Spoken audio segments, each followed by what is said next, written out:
예, 법제론 6장 공공부조 관련법 쭉 살펴보도록 하겠습니다. 자, 우리 순서는 아시죠? 국민의 긴 장기. 예, 요렇게 암기를 하셔야 되는 거죠. 99년, 2001년, 오 긴급회 2005년, 이런 십장년 2010년, 기초연금 주십사 2014년 요 순서였다라는 거 기억을 해주시고요. 그 중에서 이제 가장 중요한 게 구구땡땡 국기법입니다. 그래서 국기법 먼저 살펴보도록 하겠습니다. 기본으로 국기법은 빈곤에 대한 국가 책임을 인정하는, 그래서 우리가 2000년, 그러니까 요 다음 연도인 2000년에 사회복지사업법을 개정을 해서 이게 제정이 된 9월 7일을 사회복지의 날로 선포할 만큼 이제 빈곤에 대한 국가 책임을 인정한 의미 있는 법이다라고 볼 수가 있습니다. 그리고 이제 두 가지 목적은 최저생활을 보장하면서 자활을 조성하는 거예요. 그래서 우리 시험에 자활 얘기가 나오면 국기법이라고 떠올려야 됩니다. 자, 그래서 이제 처음에 국기법이 제정 시행이 되면서 자활 후견기관 규정을 했었는데 지금은 얘가 이제 자활센터는 크게 이제 시도에도 있고 시군구에도 있습니다. 자, 시도는 광역자활센터, 그 다음에 얘는 지역자활센터라고 이야기를 하죠. 어쨌거나 자활센터라고 현재 규정이 되어 있고요. 그 다음에 이제 급여 종류는 이 옆에 있는 해주교생의 장자로 외우세요. 해주라는 지역에 교장쌤이 있는데 그 교장쌤의 큰아들 이런 느낌으로 해, 주, 교, 생, 의, 장자입니다. 끝은 다 급여로 동일하게 끝나고요. 해는 해상급여, 주는 주거급여, 교는 교육급여, 생은 생계급여, 의는 의료급여. 요거 헷갈리지 말아야 돼요. 장제급여고요. 그 다음에 자활급여입니다. 자, 앞에서도 얘기를 했었지만 우리나라 어떤 법에서도 장애급여라는 말은 없습니다. 장애급여라는 말은 없습니다. 예, 제가 글씨를 잘못 썼네요. 급여라는 말은 없어요. 근데 장해급여는 있었죠. 장해급여. 얘는 어디에 있었어요? 얘는 산재보험에 있었습니다. 근데 여기서는 장제급여라는 거 표현 헷갈리지 말아야 되고요. 그 다음에 이제 급여의 수준은, 자, 우리가 이제 기준 중위소득에 2026년 기준으로는 생계급여의 선정 기준이 기준 중위소득의 32% 이 선에 해당하는 소득이 기준이 돼요. 그러면 이제 개별 가구의 소득 인정액이 이 아래 있으면 그 가구는 생계급여 지급 대상이 되는 거고요. 그리고 그 나머지 차액을, 예를 들어 여기가 200만 원이고 이 집이 100만 원이 있을 때 나머지 차익인 100만 원을 생계급여로 받는 구조입니다. 이거를 우리가 보충성의 원리를 따른다, 혹은 보충급여의 원리를 따른다라고 이야기를 합니다. 자, 그래서 기준소득의 몇 프로로 이제 급여 기준이 정해지면 그 이하인 경우에 이제 급여를 지급을 하게 되는 거죠. 자, 그 다음에 2014년 12월 30일 이날이 어떤 날이에요? 우리가 이제 앞에서 공부를 했던 사회보장급여법이 제정이 된 날이에요. 기억나세요? 자, 그해 2월에 송파 세모녀 사건이 있었고 이걸 계기로 사각지대 발굴이 이슈화 되면서 사회보장급여의 이용 제공 및 수급권자 발굴에 관한 법률, 그 법이 만들어졌잖아요. 근데 그 법이 제정이 되었을 뿐만 아니라 이때 2014년 12월 30일에는 이 국기법도 대대적인 개정을 하게 됩니다. 그래서 이제 사회보장급여법의 시행도 2015년 7월이었고요. 마찬가지로 이때 개정된 국기법도 이때 개정 내용이 시행이 되게 돼요.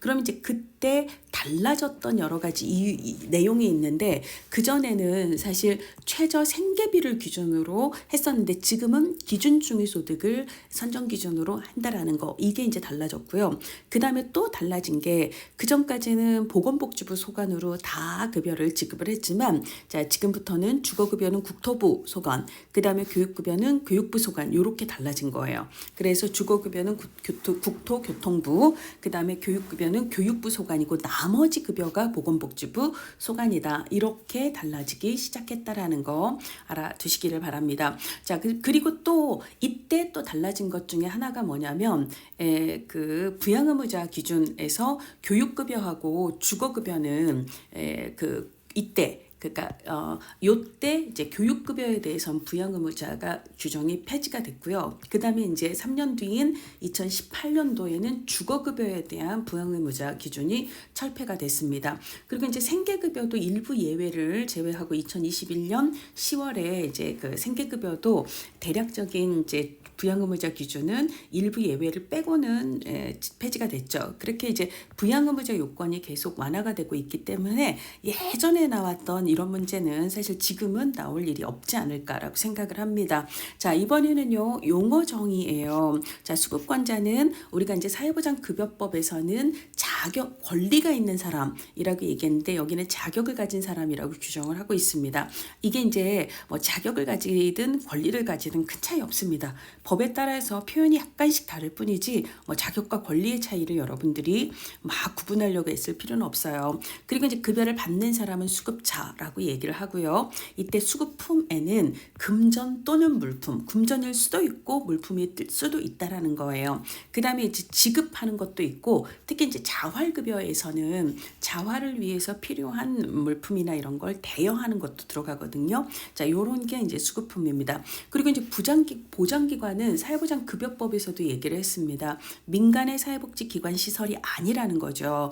그 사회보장급여법에서는 국가기관과 지방자치단체 이렇게 표현이 됐었는데 국기법에서는 국가 또는 지방자치단체라고 표현을 하고 있거든요. 큰 차이 없습니다. 국가기관, 국가 뭐 어떻게 사용을 해도 크게 차이가 없습니다. 법마다 용어의 표현이 좀 다르다 이렇게 생각을 하시면 되겠습니다. 자, 그 다음에 부양의무자 문제가 2015년 이후로는 지금 안 나오고 있잖아요. 이게 이제 아까 2015년에 교육급여 부양의무자 폐지, 그 다음에 2018년에 주거급여 부양의무자 폐지해서 갈수록 부양의무자 기준이 이제 완화되고 있는 추세이기 때문에 최근에는 부양의무자를 주로 물어보진 않는 것 같아요.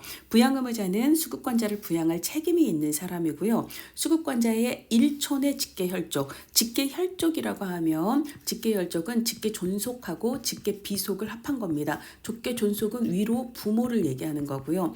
비속은 아래로 이제 자녀를 얘기하는 거죠. 그리고 그들의 배우자니까 부모가 재혼을 하면 나를 기준으로는 계부나 계모가 포함이 되는 거고요. 자녀가 결혼을 하면 며느리나 사위가 되는 거죠. 그래서 이제 나를 기준으로 하여 나의 부모, 나의 자녀, 그 다음에 계부, 계모, 며느리, 사위가 수급권자가 된다라는 겁니다. 근데 이제 형제자매라든지 손자녀 조부모는 포함이 되지 않는다라는 거죠.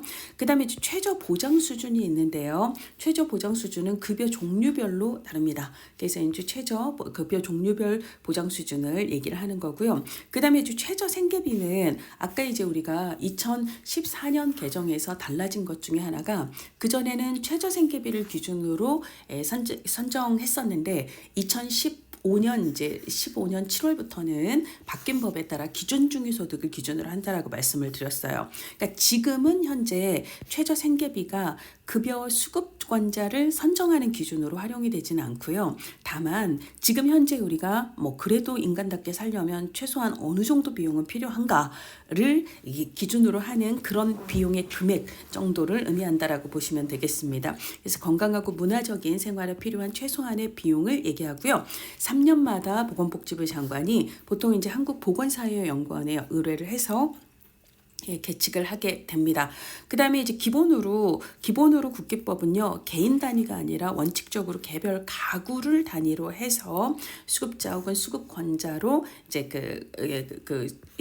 수급 자격을 부여를 합니다. 이게 이제 기본 원칙이고요. 예외적으로 개인을 단위로 할 때가 있습니다.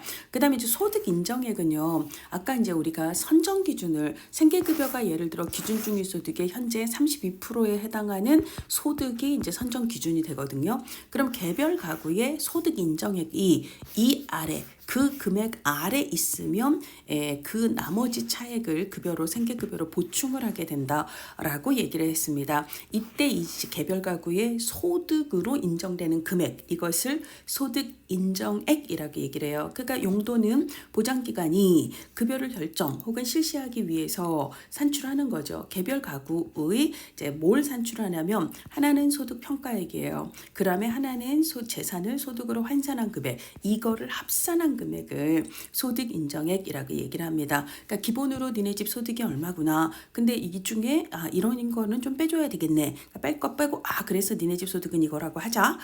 니네 집 재산은 이런 거구나. 근데 이제 우리가 단일 기준으로 소득 기준으로 소득을 따져야 되기 때문에 얘를 소득으로 환산해야지. 요렇게 해서 이제 합산을 한 거다라고 보시면 되겠습니다. 자, 차상위 계층은요 수급권자에 해당하지 않아요. 그래서 이제 소득 인정액이 기준 중위소득의 50% 우리가 이제 기준 이제 전체 국민의 소득의 중위소득이 이 정도가 되겠죠. 그거에 한 50%면 이 정도가 되겠죠. 자, 요 정도 아래에 있는데 수급권자는 아닌 요런 분들을 차상위 계층이라고 이야기를 합니다. 그 다음에 이제 기준 중위소득이 기본으로 급여의 기준으로 활용이 되는 거고요. 그 다음에 국민 가구소득의 중앙에 위치하는 요 값을 기준 중위소득이라고 얘기를 합니다. 이게 이제 중앙생활보장위원회 얘는요 어디 소속이냐면 복지부, 보건복지부 지부 소속이에요. 그리고 이제 보건복지부 장관이 위원장으로 있는 생활보장위원회인데 기본으로 생활보장위원회는 이게 보건복지부에도 있고 시도에도 있고 시군구에도 있거든요. 다만 이제 보건복지부에 있는 걸 중앙생활보장위원회라고 이야기를 하죠. 근데 어쨌거나 생활보장위원회는 심의 기능은 디폴트가 되고요. 얘는 의결을 합니다. 거기서 결정을 해요. 그래서 이제 그날 결정해서 바로 이제 보통 발표를 하게 되는데 일반적으로는 7월 말쯤에 발표를 하고요. 법에서는 다음 연도 그 기준 중위소득을 적어도 8월 1일까지는 그 전년도 8월 1일까지는 공표를 하도록 되어 있습니다. 자, 급여의 기본 원칙을 두 가지로 이제 국기법에서는 제시를 하고 있는데요. 우리가 이제 앞서서 얘기를 했듯이 보충성 혹은 보충급여의 원칙처럼 선정 기준이 있고 그 집의 소득 인정액이 정해지면 그 차액을 급여로 보충을 하게 된다라고 얘기를 했습니다. 이거를 뭐라고 얘기를 하냐면 이 법에 따른 급여는 수급자가 자신의 생활을 유지 향상하기 위해서 자신의 소득, 재산 그리고 열심히 일하는 근로 능력 등을 최대한 활용해서 노력하는 전제로 하고 그래서 이제 본인이 선정 기준이 있으면 이걸 다 국가가 급여를 보충하는 게 아니라 본인이 자신의 소득이나 재산이나 그 다음에 이제 근로를 통해서 끌어올릴 만큼을 끌어올리고 이게 이제 소득 인정액이 되는 거죠. 그러고 남은 것을 보충하는 거다라고 이야기를 하고 있습니다. 그 다음에 이제 부양 의무자의 부양 그리고 타법에 의한 보호가 이 법에 따른 보호 급여에 이 말은 급여보다 이 말하고 똑같은 얘기예요. 자, 국기법에 따른 급여보다 더 우선이 된다라고 얘기를 하고 있습니다. 그래서 근로능력을 먼저 활용해 그 다음에 나머지를 보충할 거야. 다른 법이 우선해. 요게 이제 기본 원칙이다라고 볼 수가 있습니다. 급여의 기준은요. 자, 건강하고 문화적인 최저생활을 유지할 수 있는 수준으로 급여가 제공이 되어야 합니다. 자, 건강하고 문화적인이 또 어디에서도 나오냐면 여러분들 책에서 사회보장 기본법 있잖아요. 자, 415쪽을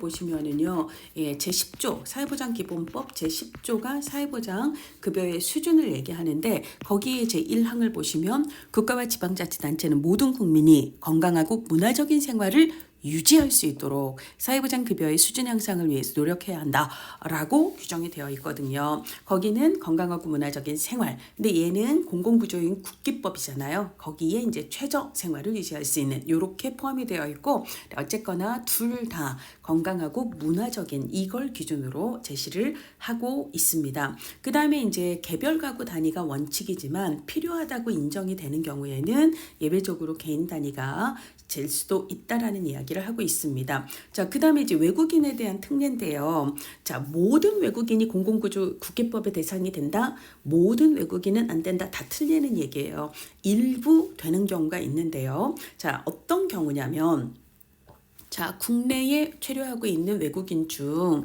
대한민국 국민과 혼인하여 자, 본인이나 배우자가 임신 중일 때예요. 첫 번째는 그 다음에 대한민국 국적의 미성년 자녀를 양육하고 있을 때예요. 미성년 자녀의 양육.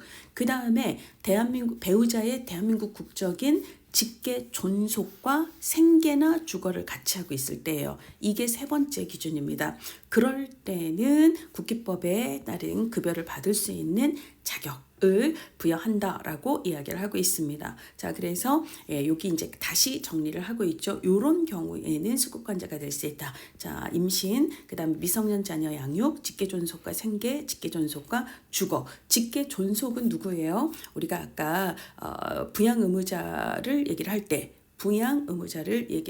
말씀을 드렸습니다. 어딨죠? 부양의무자 얘기할 때 직계 존속은 위로 부모를 얘기하는 거고 직계 비속이 이제 자녀잖아요.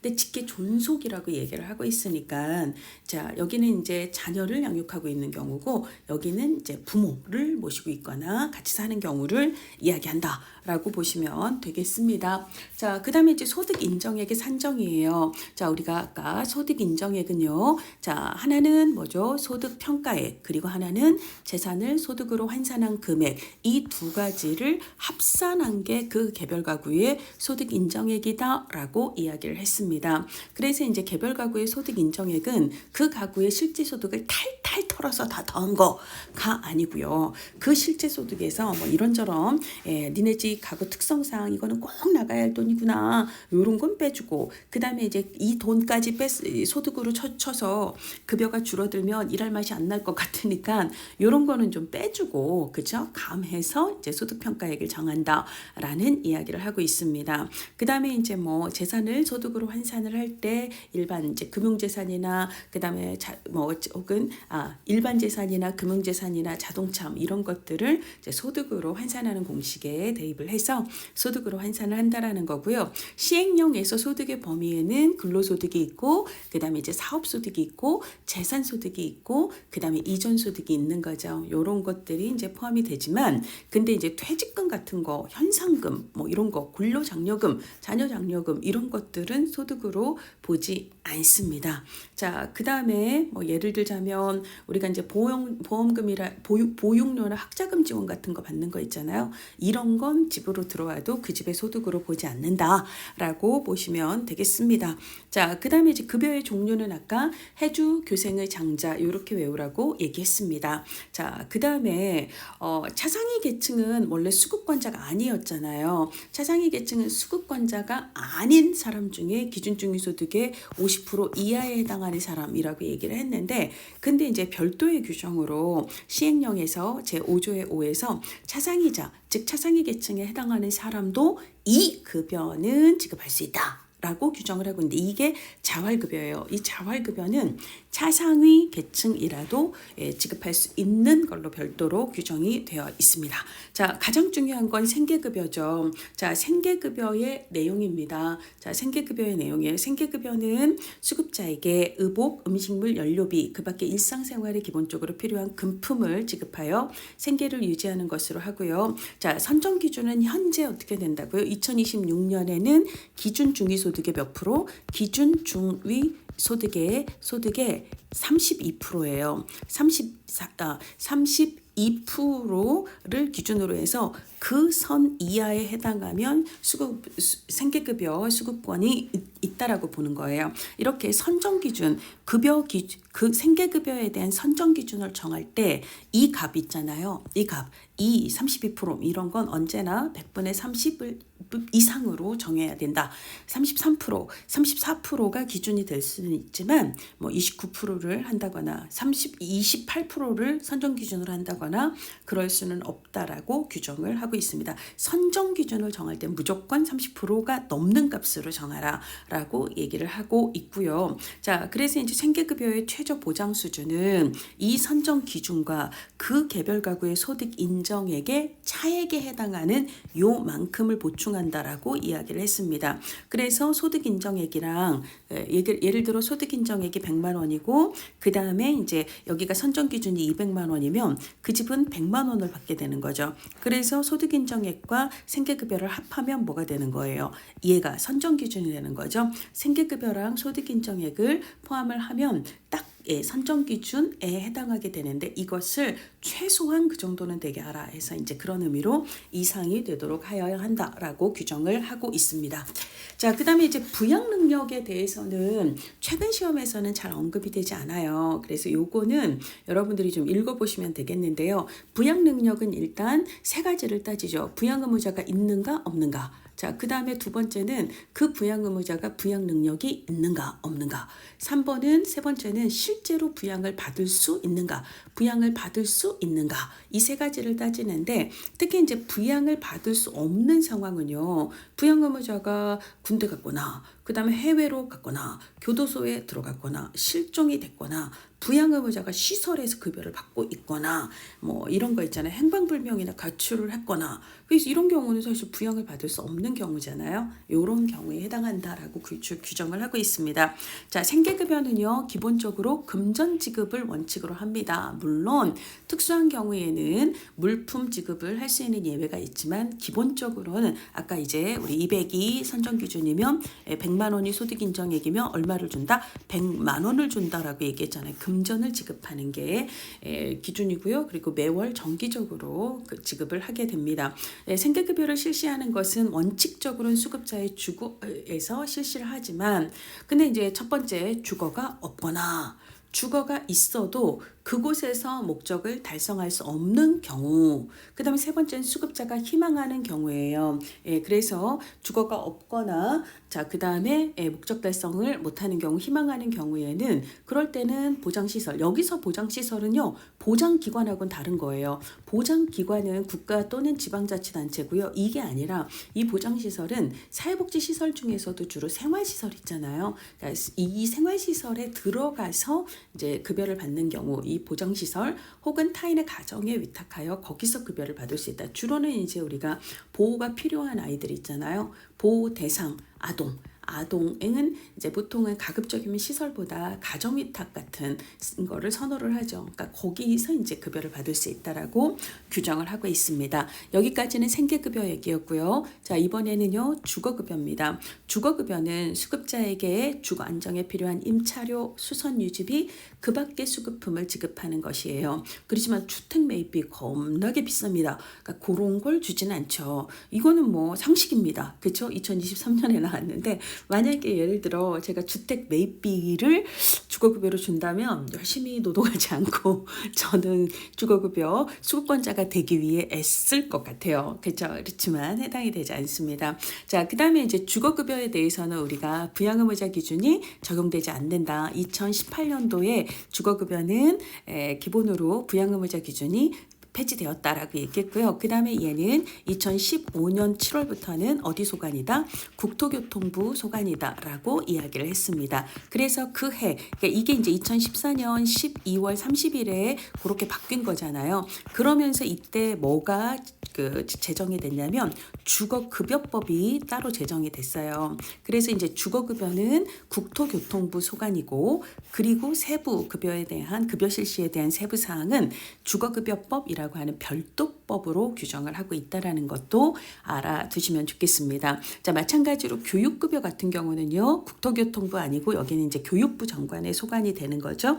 그리고 얘 역시도 2015년에 부양의무자 기준은 철폐가 되었습니다. 전혀 따지지 않는다라는 거죠. 근데 이제 아까 주거급여 같은 경우는 주거급여법을 별도로 규정을 하고 있지만 교육급여법이 따로 있는 건 아니에요. 얘는 별도법이 따로 있지는 않습니다. 그리고 이제 교육급여는 의무교육 그리고 고등학교까지 지원이 되는 거고 대학교육에 대한 교육급여를 지급하지는 않습니다. 자, 그 다음에 이제 장제급여예요. 해주교생의 장자의 장은 장제급여라고 얘기를 했고요. 자, 얘는 생의 주에서 생계, 의료, 주거급여 중 하나 이상의 급여를 받는 수급자가 사망을 한 경우에 사체에 검한 운반, 화장, 매장 그 밖의 장제 조치를 하는 것으로 합니다. 장제급여는 보건복지부령으로 정하는 바에 따라 실제로 장제를 실시하는 사람에게 비용을 지급하는 것으로 하고 있습니다. 경우에 따라서는 물품 지급이 가능하지만 장제급여는 기본으로는 금전 지급이다라고 보시면 되겠습니다. 자, 이번에는요 자활급여예요. 자활급여는 앞서서 특수하게 차상위자도 이제 지급할 수 있다라고 말씀을 드렸고요. 그래서 이제 수급자와 차상위자의 자활을 돕기 위해서 그래서 이제 뭐 예를 들어 필요한 금전이나 물품을 지급할 수도 있고 대여할 수도 있고요. 그들의 근로 능력을 향상하고 기술 습득을 지원할 수도 있고요. 취업 발전 같은 정보를 제공하거나 실제 근로를 할 수 있는 기회, 그다음에 자활에 필요한 시설이나 장비를 대여하거나 창업을 지원하거나 그다음에 일만 해서는 안 되죠. 소득을 이제 잘 모아야 되는 거잖아요. 자산 형성 지원을 하는 거 이런 거 모두 다 이제 자활급여에 포함이 됩니다.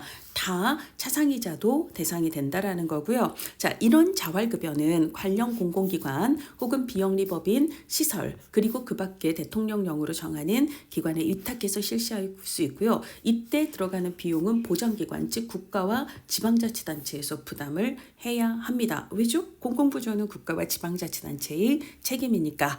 자, 자활 지원에 대해서 규정을 하고 있습니다. 우리 시군구에 두는 건 지역자활센터, 그 다음에 시도에 두는 건 광역자활센터라고 얘기했고요. 이 자활 지원은 수급자뿐만 아니라 차상위자도 대상이 된다라고 이야기를 했습니다. 그럼 이제 시군구에 자 우리를 지역 자활센터로 지정해 주세요라고 이제 신청을 하면 신청을 받아서 시군구에서 지역 자활센터로 지정을 하게 되는데 그러면 이제 어떤 기관들이 신청을 할 수 있는가? 사회복지법인 혹은 사회적 협동조합 등 비영리법인이나 단체 등이 신청을 할 수가 있습니다. 꼭 사회복지법인이어야만 한다? 틀려요. 그렇죠? 비영리법인도 가능합니다. 그래서 이제 지역자활센터에서는 자활의욕 고취를 위한 교육, 정보 취업 발전 등의 정보 제공이나 상담 이런 거, 그 다음에 이제 자금 융자를 알선하는 거예요. 이게 이제 구분을 해야 되는 게 돈을 빌려준다는 게 아니라 그걸 알선을 해준다는 거예요.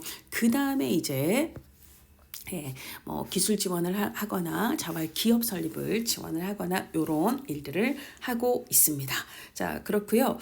그 다음에 이제 자활 기업인데요. 수급자 및 차상위자가 서로 협력을 해서 자활 기업을 설립 운영을 할 수가 있고 이 자활 기업 설립 운영을 지원하는 일을 지역자활센터에서 할 수가 있습니다. 자, 자활복지개발원 이거는 이제 옛날에는 중앙자활센터였는데 얘가 이제 이름이 자활복지개발원으로 바뀐 거고요. 그다음에 시도 단위에 있는 건 광역자활센터, 시군구에 있는 건 지역자활센터라고 얘기를 했는데요. 자, 이런 기관들을 통해서 이제 예를 들어 사업자금, 자활 기업의 사업자금 융자를 하거나 그다음에 이제 국유지, 공유지 우선 임대를 하거나 국가 지방자치단체가 실시하는 사업을 우선 위탁하거나 이런 지원들을 할 수 있습니다. 그럼 이제 우리가 구분을 해야 되는 게 지역자활센터에서 하는 건 자금 융자를 알선하는 일이었고요. 근데 얘는 기업이잖아요. 자활 기업에 대해서는 사업자금을 융자할 수 있습니다. 얘는 융자할 수 있고요.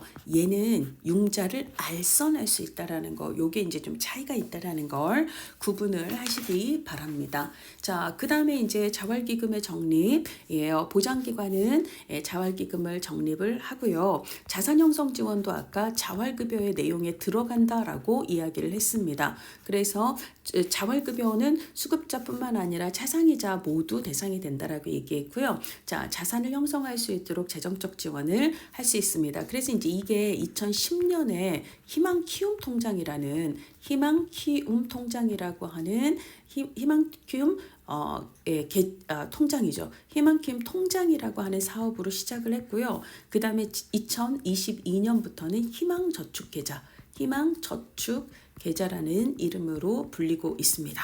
자, 그렇고요. 그 다음에 이제 개인정보 보호해야죠. 보건복지부 장관은 수행기관의 이제 그러니까 전산망 사용 요청에 대해서 업무에 필요한 최소한의 정보만 제공을 해야지 불필요한 정보까지 개인정보들을 노출해서는 안 됩니다. 그리고 이제 개인정보에 대한 보호 대책을 철저히 마련을 해야 되고요. 그리고 전산망 이용을 할 경우에는 사전에 정보 주체의 동의를 받아야 합니다. 그리고 사회보장 수급 이력 등 개인정보는 수행기관에서 자활지원 사업을 담당하는 자 중 해당 기관의 장으로부터 개인정보 취급 승인을 받은 자만 취급을 할 수가 있습니다. 그리고 이제 이 업무 중에 알게 된 정보를 다른 용도로 사용하면 절대 안 되는 거죠. 그래서 갈수록 이렇게 개인정보 보호에 대한 규정이 깐깐해지고 있습니다. 자, 이번에는요, 보장기관이에요. 우리 보장기관은요, 보장기관은 보정시설하고 다르다고 얘기했습니다. 보장기관은 뭐다? 국가 또는 지방자치단체다라고 이야기를 했어요. 예, 그러면 우리가 자치단체라고 얘기를 했고요. 자치단체라고 얘기했고, 그 다음에 급여의 유형은 해주 교생의 장자라고 얘기했습니다. 교생의 장자, 요렇게 얘기를 했어요. 해상급여, 해상급여, 교육급여, 생계급여, 의료급여, 장제급여, 자활급여가 있다라고 얘기를 했잖아요. 자, 이 중에 우리가 이제 앞서 얘기했던 건 교육급여는 교육부 소관, 그 다음에 주거급여는 국토부 소관, 국토교통부 소관, 나머지가 보건복지부 소관이다라고 이야기를 했는데요. 자, 이 중에 교육급여 있잖아요. 이 교육급여는 시도 교육감이 실시합니다. 이 말은 무슨 말이냐면 시도 교육감이 곧 보장기관이다 라는 얘기예요. 교육급여는 시도 교육감이 보장기관이고 나머지 주거급여를 포함해서 나머지는 시도지사와 시장군수구청장이 실시해요. 즉 나머지 급여는 보장기관이 시도지사와 시장군수구청장이다 라고 보시면 되겠습니다. 예를 들어 대전광역시장, 전라남도지사, 그 다음에 인천광역시 교육감은 다 보장기관이에요. 근데 여기는 이제 교육급여에 대해서 얘는 나머지에 대한 보장기관이다라고 보시면 되겠습니다. 실제 이제 생계급여는 수급자의 거주지를 관할하는 시도지사, 시군구청장이 실시를 한다는 거예요. 이거 같은 얘기입니다. 생계급여뿐만 아니라 뭐 주거급여, 해상급여도 마찬가지다라고 보시면 돼요. 다만 이게 시험 문제 나와서 이렇게 써 놓는 거고요. 자, 보장기관 즉 국가 또는 지방자치단체는 급여 결정의 실시를 위해서 이 보장 업무를 수행하고 국기법에 의한 급여 보장 업무를 수행하는 사회복지 전담 공무원을 배치해야 되거든요. 근데 그 중에서도 특히 뭐다? 자활급여 업무는 꼭 따로 배치해야 돼요. 사활급여 업무는 따로 꼭 배치를 하도록 되어 있습니다. 자, 우리가 이제 아까 생활보장위원회를 얘기를 했어요. 보건복지부에 두는 건 중앙생활보장위원회라고 얘기했고요. 그 다음에 시도생활보장위원회, 시군구생활보장위원회 각각 생활보장위원회를 두는데 얘네들은 기본 디폴트, 심의기능 플러스 의결기능 거기서 바로 결정을 한다라고 보시면 되겠습니다. 자, 그 다음에 이제 계획이 있어요. 우리가 이제 계획이 기본 계획이 있고 그 다음에 종합 계획이 있는데 국기법의 경우는 교육급여는 교육부 장관이 그 다음에 이제 주거급여는 국토부 장관이 수립을 하잖아요. 그러니까 이제 행정기관 즉 소관 중앙행정기관이 세 부처 그러니까 기본으로 보건복지부도 있고 그 다음에 교육부도 있고 국토교통부가 있잖아요. 그러니까 이 장관들이 각각 일단 기본 계획을 3년마다 수립을 해서 누구한테 몰빵을 하냐면 보건복지부 장관에게 이제 제출합니다. 그럼 보건복지부 장관이 그것을 종합한 종합계획을 수립을 한다라는 얘기예요. 그래서 이제 각 정부 부처에서 기본계획을 보건복지부 장관에게 제출을 하면 보건복지부 장관이 종합계획을 수립을 해서 중앙생활보장위원회 심의를 받는 절차를 따릅니다. 그게 몇 년마다라고요? 얘는 3년마다예요. 다른 계획은 대부분 다 5년마다지만 국기법에서 얘기하는 기초생활보장계획은 3년마다라는 거. 그 다음에 이제 실태조사는 다 3년마다라고 얘기를 했습니다. 그래서 보건복지부 장관이 이제 3년마다 실태조사를 한다라고 알아두시면 되겠습니다. 자, 그 다음에 이제 급여의 실시인데요. 급여의 실시는 급여는 일단 신청을 해야 되죠. 얘도 마찬가지로 수권자뿐만 아니라 친족이나 관계인이 신청할 수 있고요. 그러면 직권 신청이 가능할까요? 직권으로 신청할 수 있습니다. 그래서 업무 담당자 즉 공무원이 사회복지 전담 공무원이 직권으로 동의를 받아서 신청할 수도 있습니다. 그 다음에 이제 차상위 계층에 대해서 조사를 해야 그래야 내년에 이 빈곤선 밑으로 유입이 될 인구가 대략 어느 정도인가를 예측을 해서 준비를 할 수가 있잖아요. 그래서 이제 예측되는 규모를 조사하기 위해서 차상위 계층에 대한 조사를 실시할 수가 있습니다. 이 경우에 당연히 동의를 받아야 되겠죠. 그 다음에 일단 급여를 실시하는 과정에 그 사람의 소득이나 재산이나 근로능력에 변동이 있을 때에는 급여의 종류, 방법 등을 변경할 수 있겠죠. 당연한 이야기입니다. 자, 그 다음에 우리가 넌 이제 끝이야. The end.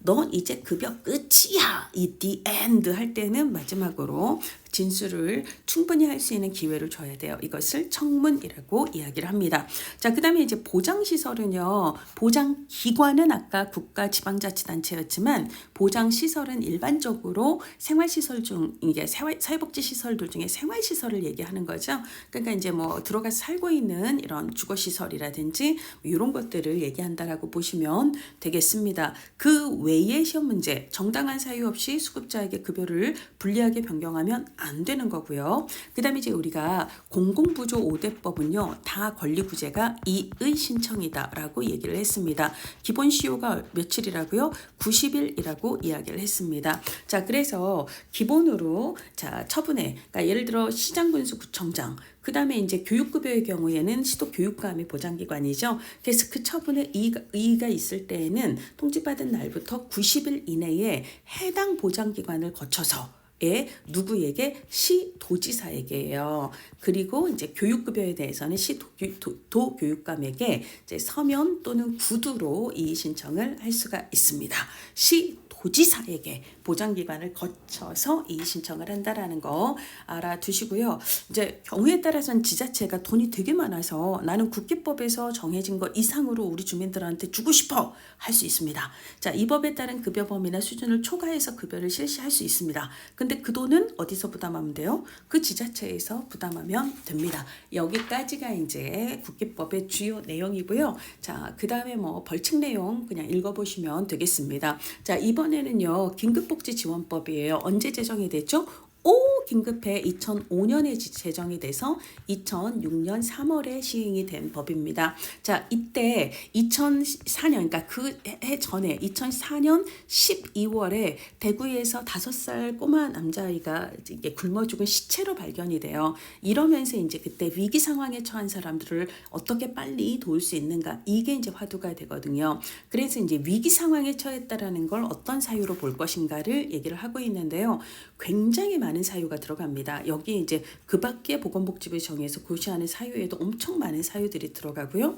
그 다음 보건복지부령 즉 시행규칙에도 또 엄청난 사유가 또 들어가요. 그래서 어지간한 사유 딱 봐서 야 이거는 좀 힘들겠는데 라고 생각이 되면 뭐 해당이 된다라고 생각을 하십시오. 이거는 읽어보시고요. 자, 기본 원칙이 또 2가지가 있습니다. 위기는요 일시적이고 신속하게 지원하는 게 기본 원칙입니다. 자, 그 다음에 타법 우선이에요. 제9호법이나 제9호법 언제 제정이 됐죠? 1962년입니다. 이하고 제라는 숫자하고 비슷해서 62, 그 다음에 재해구호 이렇게 외우라고 얘기를 했던 것 같아요. 그 다음에 국기법 99년, 2001년, 그 다음에 1970년 요거는 뭐 모르셔도 되고요. 자, 요런 법들에 의해서 다른 법에 따라 이 법에 따른 지원과 동일한 내용의 구호 지원을 받고 있을 때에는 그래도 위기니까 도와줘야 돼요? 아니에요. 이 법에 따른 지원을 하지 아니한다가 맞습니다. 중복 구호를 우리는 안 좋아해요.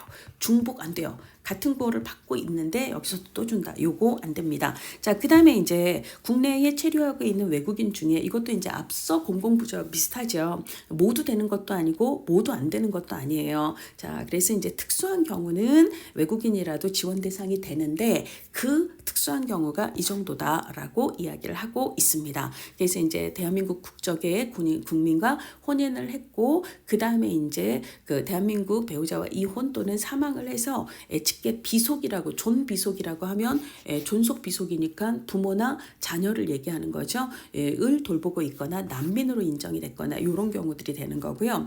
그 다음에 이제 긴급지원기관도 시군구예요. 그래서 우리가 공공부조는 기본으로 시군구에서 이제 기본으로 담당을 한다라고 보시면 되겠습니다. 어떤 시군구?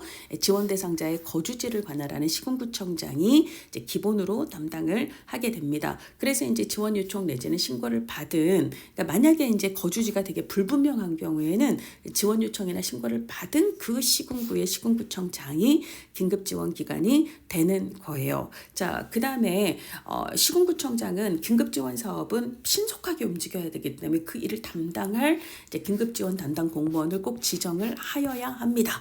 자, 그 다음에 이제 지원 요청, 그럼 신고 누가 하는가? 자, 이 경우는요, 본인이 할 수도 있고요. 그리고 지원 대상자가 할 수도 있고, 친족이나 관계인이 할 수도 있어요. 어디에? 시군구에 하면 되는 거죠. 그리고 누구든지 긴급지원 대상자를 발견하면 또 시군구에 신고해야 하는 거고요. 그리고 이제 신고 의무자들이 쭉 있습니다. 이들은 특히나 신고를 꼭 해야 한다라고 규정을 하고 있습니다. 어디에 신고를 하는 거예요? 시군구에 신고를 하는 거예요. 그럼 누가 거기서 신고를 받을까요?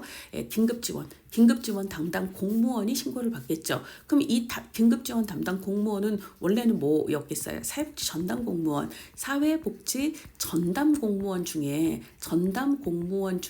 야, 네가 긴급지원 담당해라고 지정이 되는 구조가 되겠죠. 자, 그래서 기본으로 긴급지원 대상자를 신고해야 되는 의무자에 사회복지 전담 공무원은 들어갈까요? 안 들어갈까요? 안 들어갑니다. 왜? 이분은 신고를 받는 위치에 있는 사람이기 때문에 그렇습니다. 자, 그 다음에 이제 위기 상황에 처한 사람에 대한 발굴조사 연 1회 이상 정기적으로 실시해야 합니다. 이거는요, 제가 앞서 사회보장급여법 얘기할 때 말씀을 드렸어요. 사회보장급여법에서도 발굴조사가 있고, 그 다음에 긴급복지지원법에서도 발굴조사가 있는데, 근데 이제 먼저 제정이 된 게 얘가 2005년, 얘가 10년 뒤인 2014년이잖아요. 이때는 조금 헐렁해서 연 1회 이상 이렇게 얘기를 했는데, 그럼에도 불구하고 송파 세모녀 사건과 같은 비극을 막지 못하니, 그러니까 연 1회로 안 되는 거예요. 그래서 1, 2, 3, 4 분기마다 정기적으로, 그래서 사회보장급여법은 분기마다 정기적으로라고 규정을 하고 있고, 먼저 제정된 긴급복지는 연 1회 이상 정기적으로라고 규정을 하고 있다라고 말씀을 드렸습니다. 자, 그러면 이제 시군구에서 긴급지원 요청을 받으면은요, 그럼 시군구에서 직접 지원을 할 수도 있고요. 대한적십자사나 혹은 사회복지 공동모금회로 연계를 해서 그쪽에서 지원을 받을 수 있도록 상담이나 정보를 제공할 수가 있습니다. 그러면 이제 시군구에서 직접 지원하는 거 있잖아요. 자, 이거는 생의주교사라고 외우세요.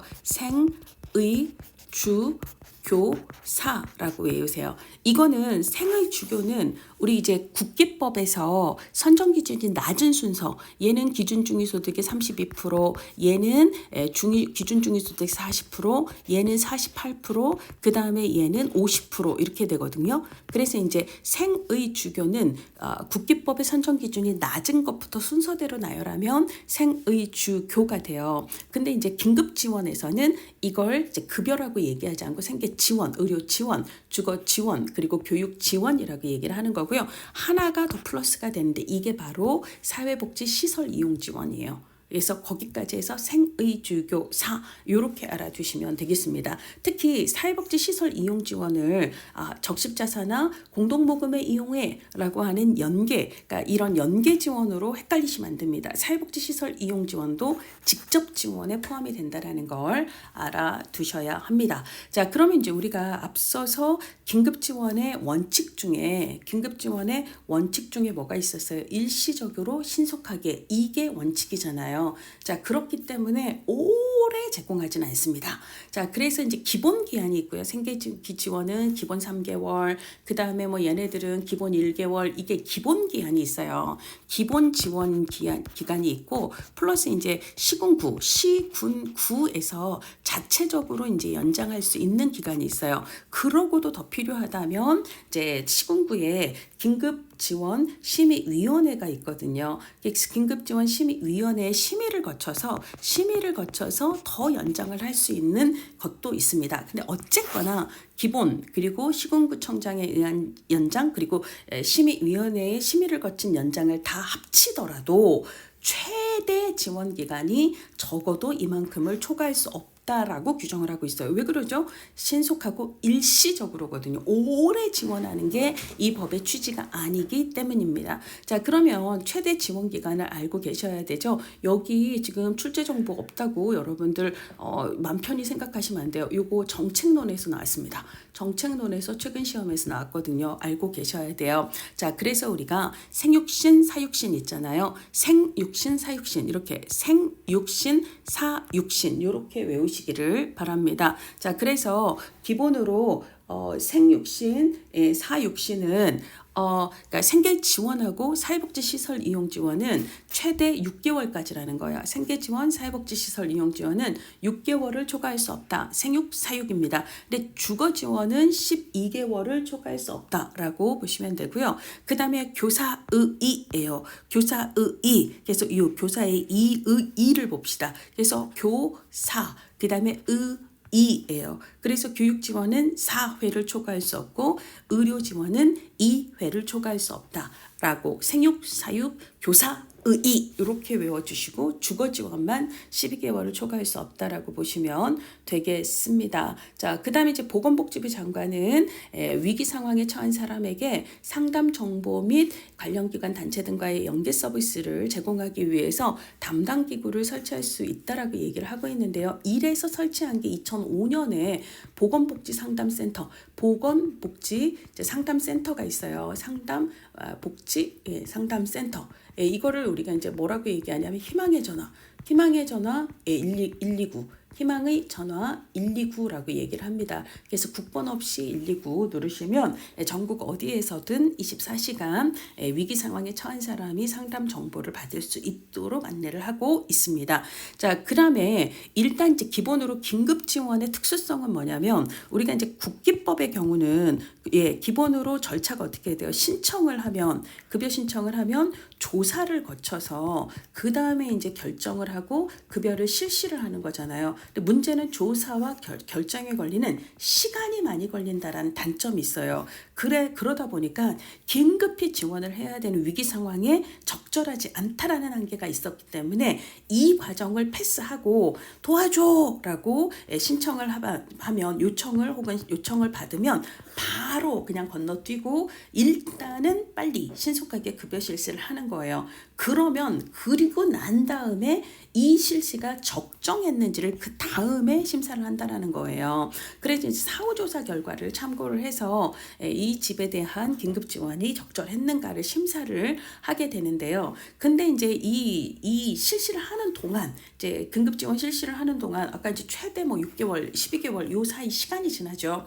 그러니까 그 긴급 지원을 하는 동안 이제 사회복지 전담 공무원이 그 집에 대한 조사를 통해 국기법에 의한 생계급여나 의료급여 등의 수급권자로 결정이 이미 됐다. 그럼 이미 조사를 했다라는 얘기잖아요. 그럼 또 조사를 할 필요가 있습니까? 없습니까? 없죠. 그래서 이미 그 사이에 국기법에 의한 의료급여법에 의한 수급권자로 결정이 됐다면 적정성 심사를 따로 또 할 필요는 없다라고 이야기를 하고 있습니다. 자, 그다음 이제 예산 분담인데요. 어렵지 않습니다. 기본으로 국민의 긴 장기 모두 공공부조고요. 공공부조는 국가와 지방자치단체 책임입니다. 그럼 국가와 지방자치단체 책임이라는 건 돈을 같이 낸다라는 얘기예요. 당연한 얘기입니다.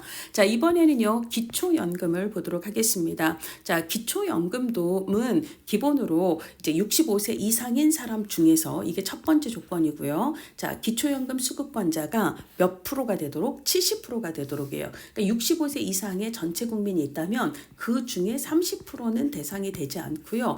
하위 70%에 해당하는 사람들이 기초연금을 받게 된다라고 보시면 되겠습니다. 그러면 이제 기본으로 이 딱 선에서 이제 선정 기준이 정해진다라는 거고요. 그쵸? 선정 기준을 정하게 되는 거고요. 그러면 이제 65세 이상의 이상 가구의 소득 인정액 있잖아요. 소득 인정액. 이때 소득 인정액의 기준은 본인과 배우자의 소득 평가액과 재산의 소득 환산액을 합한 값을 얘기합니다. 있습니다. 개별 가구 전체가 아니라 그 부부의 소득과 재산을 합한 요 소득 인정액이 이 이하에 있으면 기초연금을 받게 된다라고 이야기를 합니다. 그래서 소득 인정액이 선정 기준 이하일 때 수급권을 갖는다라는 이야기고요. 그러면 이제 그 사람 기초연금으로 얼마의 돈을 받게 될 것인가, 이걸 이제 계산을 하게 될 때요.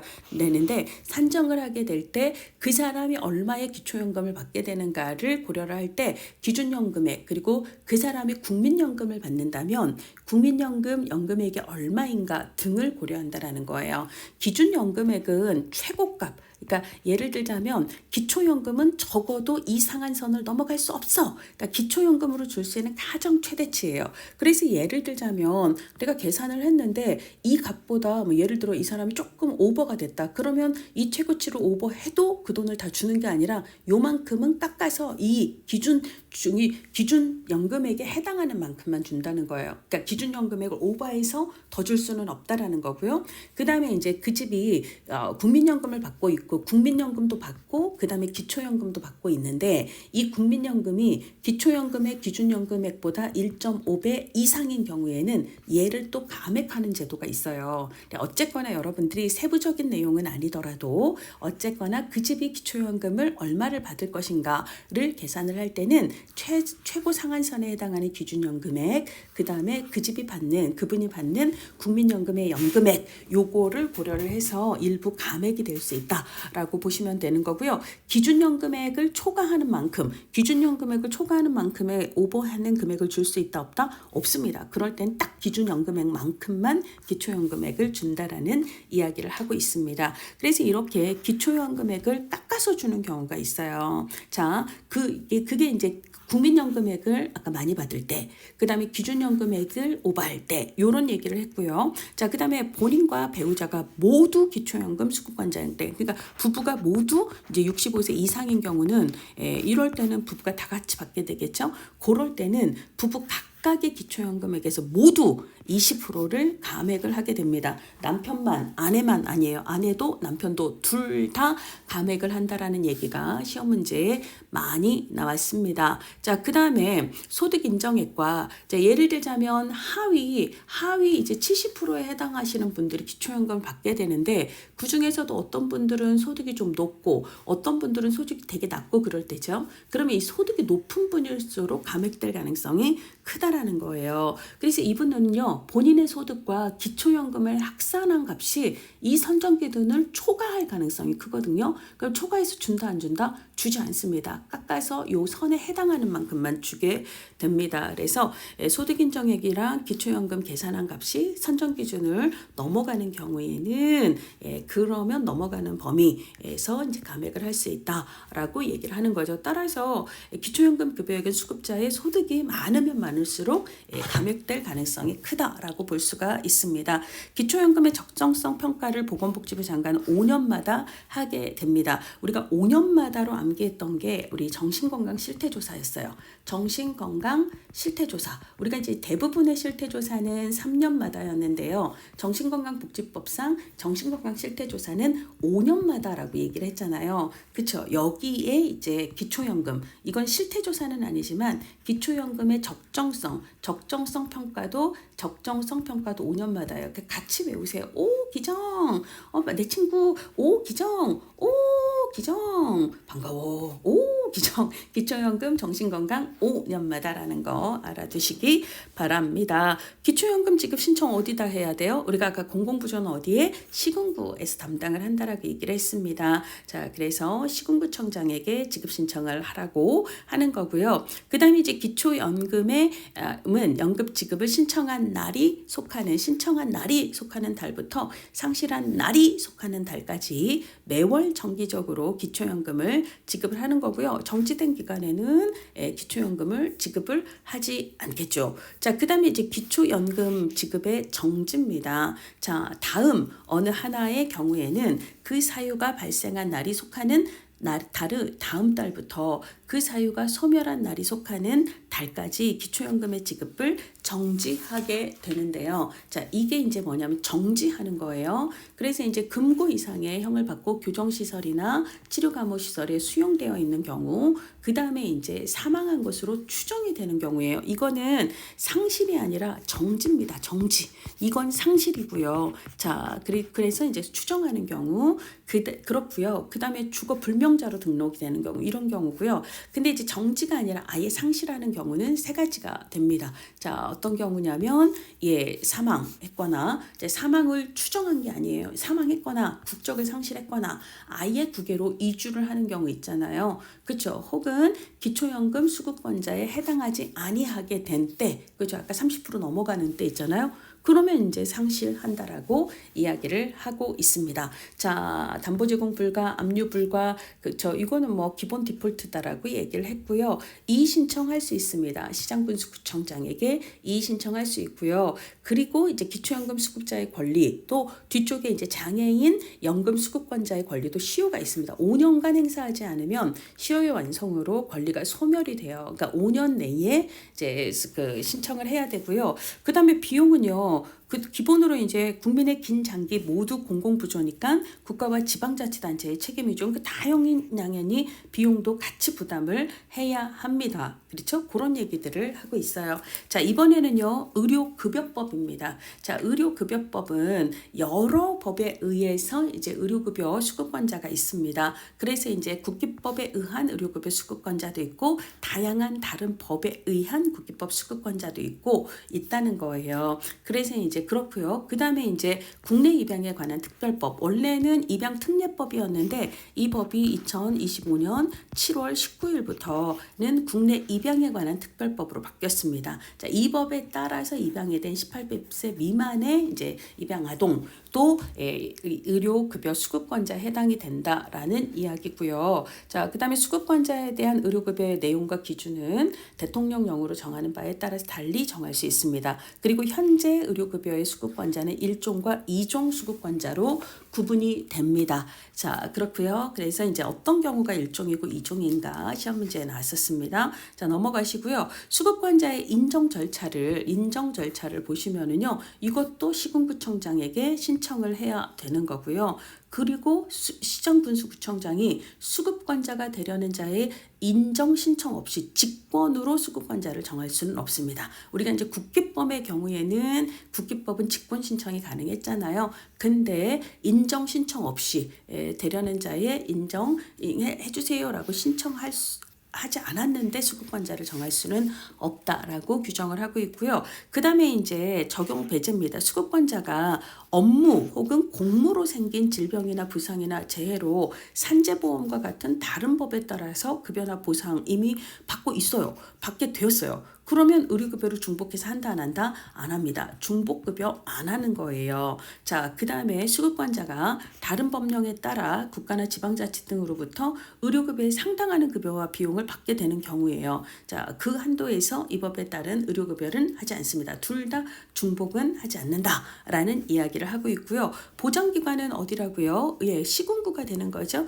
시장군수구청장, 그 다음에 이제 시도지사, 시군구청장입니다. 특별시장, 광역시장은 기본으로 이제 시군구의 거의 앞에 따라오는 거고요. 시군구청장이 한다라고 보시면 되고, 주거지가 수급자의 거주지를 관할하는 시군구청장이 하는데, 그 주거지가 일정하지 아니하면 그럴 때는 실제 거주하는 지역의 시장군수구청장이 하게 됩니다. 자, 의료급여 남용을 방지하기 위해서, 자, 그래서 합리적인 의료 이용을 유도하기 위해서 사례관리를 보건복지부, 시도, 시군구에서 실시할 수 있는데, 그래서 이제 시군구에 의료급여 관리사를 두고 있습니다.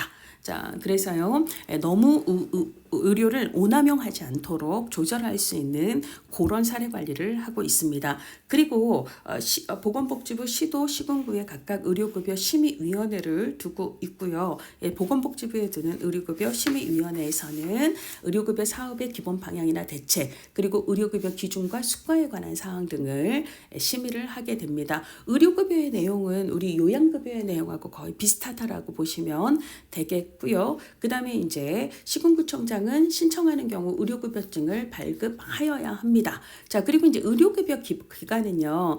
1차, 2차, 3차가 있는데요. 그래서 이제 우리가 이제 보통 통상 알고 있는 병원, 그 다음에 이제 보건소, 보건의료원, 보건지소, 보건진료소, 요거 우리가 건강보험법에서 요양기관으로 지정되는 대상하고 동일하죠. 여기까지 동일합니다. 그리고 이제 뭐 종합병원이나 뭐 이들이 2차 급여 기관이고요.